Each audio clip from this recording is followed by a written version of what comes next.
Hey everyone, this is Fabriolo and welcome back to a new video. I'm out in the open, as you can see, with my sunglasses since it's very sunny and bright here in Torino today. So, got the glasses on from the beginning. We'll see if I'll remove them later or not. But sounds good, sounds cool.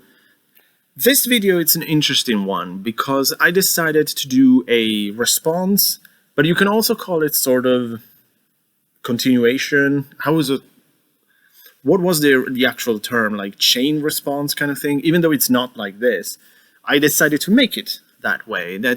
I recently watched a very interesting collab video between Femtrooper and Hallowed game on games they didn't expect to love, which I found it very interesting. And I was thinking about this topic in the past couple of days, trying to come up with games that I said, this was a surprise. Because in a way, with games, I'm a bit predictable, especially now. It's like I know very well what I like, and I try to stick to that. So the idea of thinking of certain games that completely caught me off guard in a way, like, I didn't expect to like this. As I say, I was trying to come up with something, and lately I had 5 good candidates. So to their top 10, I'm going to add my personal top 5 games that I didn't expect to like or even love in certain case. And we're going to start it from a very interesting one, from an absolute dead system, which is the PS Vita. Oh, isn't so sad what happened to the Vita. But we're going to go at number 5 with Gravity Rush. I absolutely didn't expect to like it as much as I did. I mean, this game is nowhere near as being one of my favorite of all time. But it's a game that I really enjoyed nonetheless, and was definitely a surprise. Because by the time I played this, and even now, like, platformers are really an afterthought to me. Like, it's not that I don't like them. It's just like, they're so far down the interesting pole to me in terms of genres that I don't pay too much attention to it. It's just like, if you like platformers, that's great, of course, more powers to you. It's just like, I don't want to say I don't have time for that, but I prefer other type of games, simply enough. And this was not just like, it's a weird platformer in 3D on this new console called the PS Vita. And also because the interesting thing about Gravity Rush, it's actually like the way it was developed. You can almost argue that the Vita was built around this game, because when it was released, it used all the characteristics of this new console, say like the dual touchscreen, the gyroscopics, and all of that, all which I didn't read and I didn't care about, because those technicalities, those technical aspects of console, who cares? But the more I heard about it, the more I was intrigued. And then I kind of bought it out of whim. It's like, it's there, this Gravity Rush. Let's give it a go on this new console that I just decided to bite the bullet and buy the Vita. And Gravity Rush was one of the first games I bought. So, okay, let's give it a go. So I started the game, and then it immediately clicked. For a simple reason. It's a lot of fun. Like, as I say, like, the technical parts of the game, let's say, like, the touch screens and all of that, yeah, it's there, it's cool, but it's not really why this game worked on me. It worked because it has rather likable characters, a very interesting setting. Like, this is a sort of open world, like a huge city that you can explore with Cat's powers, which is all this sort of manipulation of gravity. There are even some, I would say, like, creepy moments in a way, like when you go down into that tunnel with those weird things and this haunting music. Very cool stuff. And I say, like, the overall product is very much enjoyable, and as I say, like, it is a really cool platformer. The problem with it is that, like everything on the Vita, it didn't stay exclusive on it. We know there is the remake on the PS4. Its sequel was exclusive on PS4. They didn't even try put it on the Vita.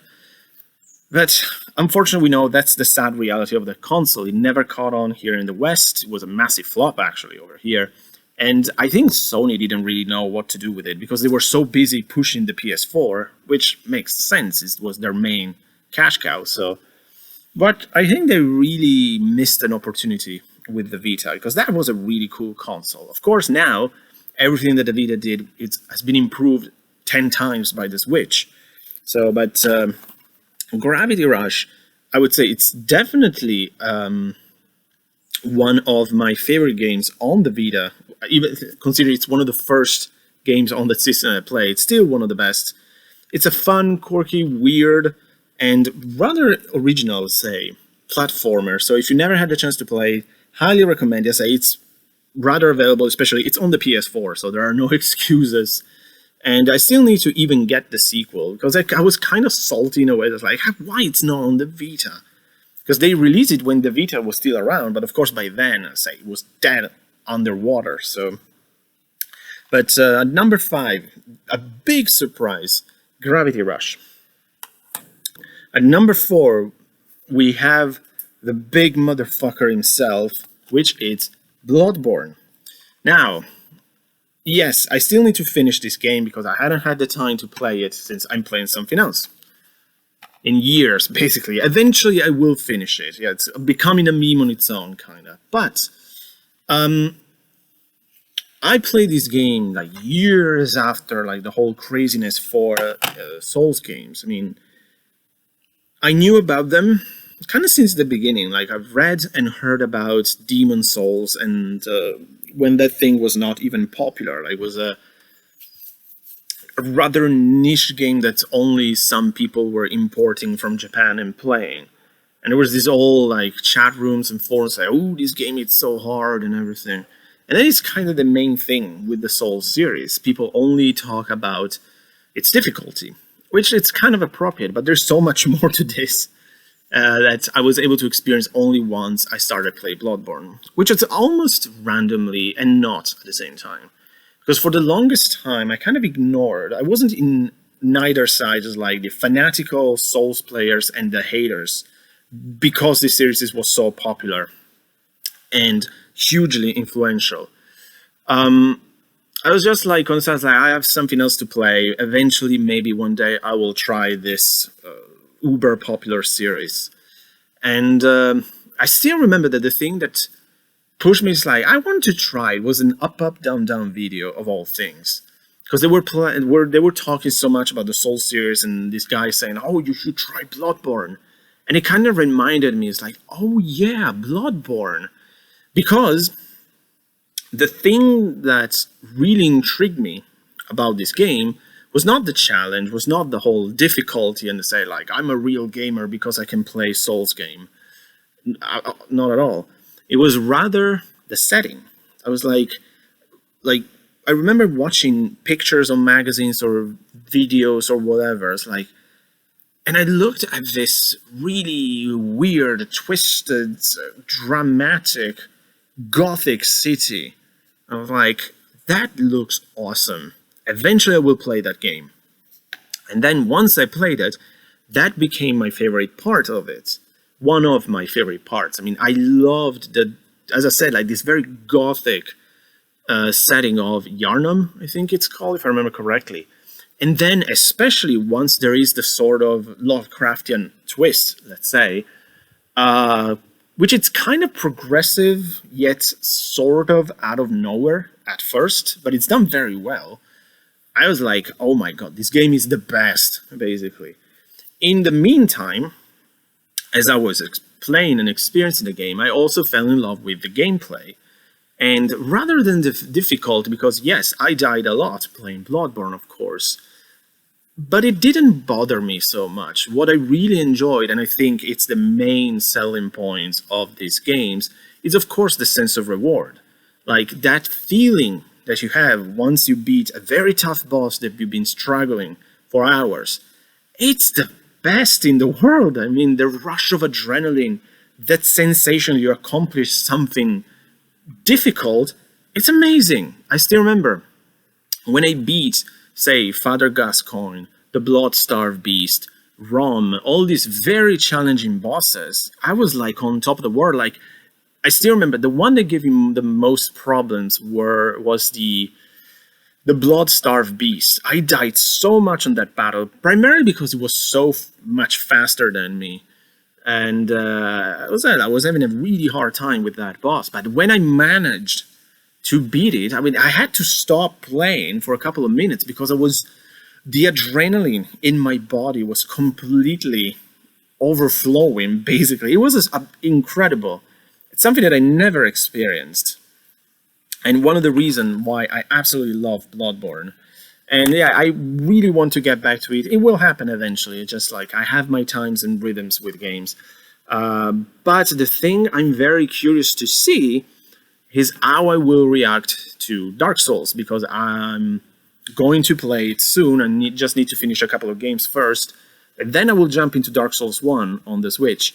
And I'm curious, because the real appeal of Bloodborne to me, as I said, was the gothic setting, which is something I like.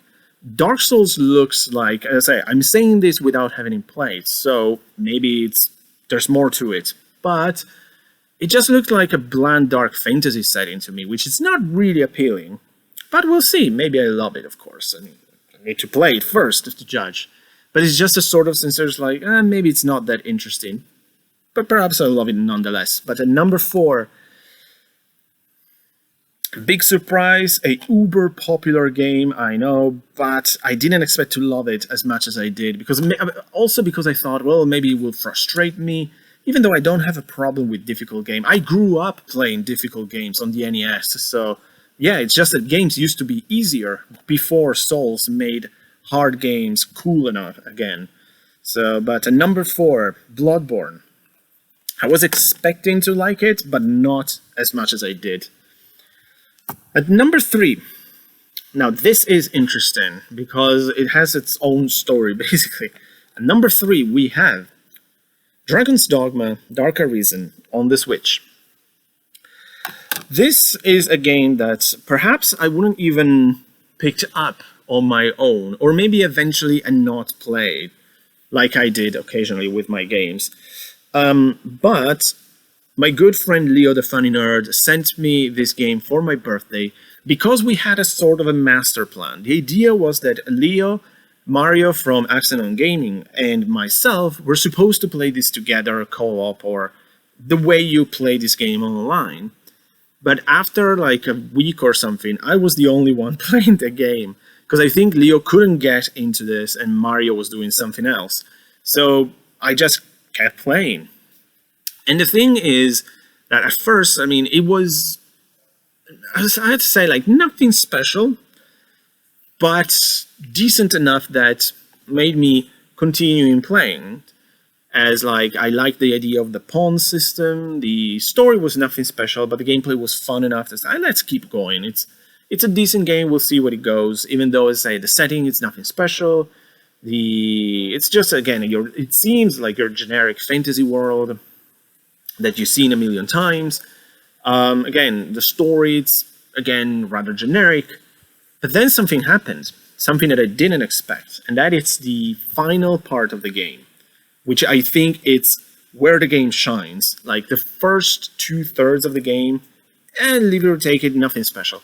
The final third, even a bit less maybe, like the final 15% of the game, amazing. I mean, I fell in love with the game because of that section. And it's primarily like you're getting by the end of the game and you have to fight this big dragon, Grigori, who is depicted as your main villain, as the thing that you have to kill to beat the game, basically. You fight the dragon, you kill the dragon, and then something happened. Like, the game didn't end. It's like, what's going on here? You see, like, the entire, like, aftermath of the big battle, and that's when the game started to get interesting. And it ramped up the interesting part until it blew up in an amazing, weird section of the game all about the truth of the world, and about the dragon, about the Arisen himself, what happened in case you fail, what happened once you ascended as the seneschal into, quote-unquote, in the sky, in heaven or something. You become a sort of god, but then you can kill yourself and all these things. I love that part. In fact, I love that this game, I really like it because of that. Everything before, totally forgettable. Even though this is a competent and good game, quite dated by today's standards, I would say, since it's a PS3 game or something, which has been ported everywhere. But I absolutely like where they went with the story. Completely unexpected, and I enjoyed this rather different than usual in a Capcom game. Like, I didn't even know at the time that this was a Capcom game. And I'm very happy the way it is. I don't want a Dragon's Dogma 2. Of course, this game was, I think, quite successful, and there's been talks of a sequel for a long time, but I kind of hope there will not, because this is a very well self-contained game. It doesn't need a sequel, and it's perfect the way it is, especially for that final part, that when you get amazing. That ending with the pawn and the weird thing when you go up again in heaven and you see yourself. It's like, what? Really cool stuff. Loved Dragon's Dogma. Number 2, we'll stay on the Switch with perhaps the biggest surprise I have in the last 5 to 7 years or something like that. That it's Bayonetta 2. Where did this come from, basically? Because I heard and knew about Bayonetta. And I was like, oh yeah, eventually I'll play on the PS3. And I saw that it was released on the Wii U and later the Switch. And I was like, probably a stupid action game with plenty of, say, fan service and stuff like that. Whatever. I might play for palate cleansing in between RPGs, but I was certainly not expecting much out of it. I would say it's probably one of those trashy cult favorite games. As I had really low expectations.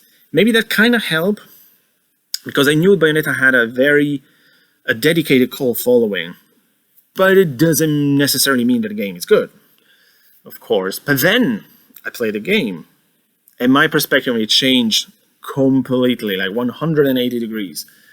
Fell in love with it. It's simply because it's so much fun. It doesn't take itself seriously. The characters are all likable, funny, stupid, and it's so over the top, which I expected because it's a Platinum game. Their specialty is over the topness. It's completely on a level that I didn't expect for all the good reasons. But with Bayonetta, it was fluid. It played like a dream on the Switch, and it was so much fun. Now, of course, I absolutely pre-ordered Bayonetta 3. I cannot wait to play that. And I really want to play the first one. The problem is that because I'm cheap and I didn't want to spend too much on this game, I bought a used copy. And of course, the code was already used. I couldn't play and download. But oh my god, this was so amazing. I say easily within my top 10 Switch games. And one of the biggest and most positive surprises I had in so many years. I mean, I wasn't expecting much. It became to me, it's a must-play on Wii U, Switch, whatever you like, but it's an absolute must-play game. One of the best action games I played in so long, maybe ever even. It's amazing stuff. And I like my action games, it's not the thing, but I just wasn't expecting much from this specific one. And finally, my number 1, the game par excellence that I didn't expect to love and had the biggest impact on me. And this might seem a bit weird or cop-out, perhaps, but without a doubt, I was constantly coming back to Breath of Fire 3. Now, if you know me, if you watch any single video on my channel, you know that Breath of Fire is my favorite RPG series of all time. Breath of Fire 4 is my favorite game of all time. And it all started with this one. But you have to consider one thing. This is now. Back then, when I played this game in late 1998 or early 1991, one of the two, I didn't give a shit about RPGs. I was a very, very different gamer. RPGs were not my things. I had just 2 experiences with them, and one was absolutely negative. and that was Ultima. Played it, really didn't like it. I thought it was absolute utter garbage, and it almost single-handedly killed RPGs for me. And later, I played at a friend's house, Phantasy Star 2, because he had a Genesis. He rented that game. We played. It's like, oh, this is fun. But imagine, I just played it for 3 hours, basically. And when I liked it, it's not that it was enough for a life-changing experience, basically. So then for years, I didn't touch a single RPG. Because it's like, okay, let's get back to the good games. Let's play Castlevania, let's play Mega Man, let's play Metroid. Because those were my games, basically. And then one day, I went to my video game store here in town, and I saw this. And I was like, what the hell is this? Because if you can see, this cover is not very appealing. There's nothing in this ugly, pixelated version of what it looked like an angel. Like, now I know it's Nina, but back then I had no idea. I didn't know what Breath of Fire is. So I look at it, it's like, it's probably some shit game. I read in the back, it's like, a mysterious power, an unlikely hero, a classic adventure, the lone survivor of the legendary Dragon Clan. This classic role-playing game now returns to continue the epic tale of Ryu and the Dragon People. An inner power of uncertain origin matures Ryu into a warrior who ponders his purpose as he embarks on a mythical journey. I was like, wait a second, this looks awesome, actually. So I decided to take a risk. I bought it with basically all the money I had on me at that day. I played it, and very dramatically, let's say, like, my life was not the same ever again, basically, because I didn't expect anything from this. Like, I say, like, I never heard of this series. I don't know what to expect from it. I never experienced properly JRPGs with their storytelling, with their type of words and characters and combat systems and all of that, because I didn't even remember Phantasy Star 2 at the time. And all of a sudden, I was playing a game with a rich, deep, interesting story, the likes of which I never experienced up until that point. I enjoyed the combat system so much. It was a lot of fun. The game looked gorgeous. It still holds up to this day. But back then, it was like the most beautiful game I ever experienced. And yeah, in a way, like, I didn't expect much from Breath of Fire 3. I had no idea what it was. And now, while it's not my favorite in the series, and it's not my favorite overall, this, I would say, it's probably the most important game I've played in my life, because it made me the gamer I am today.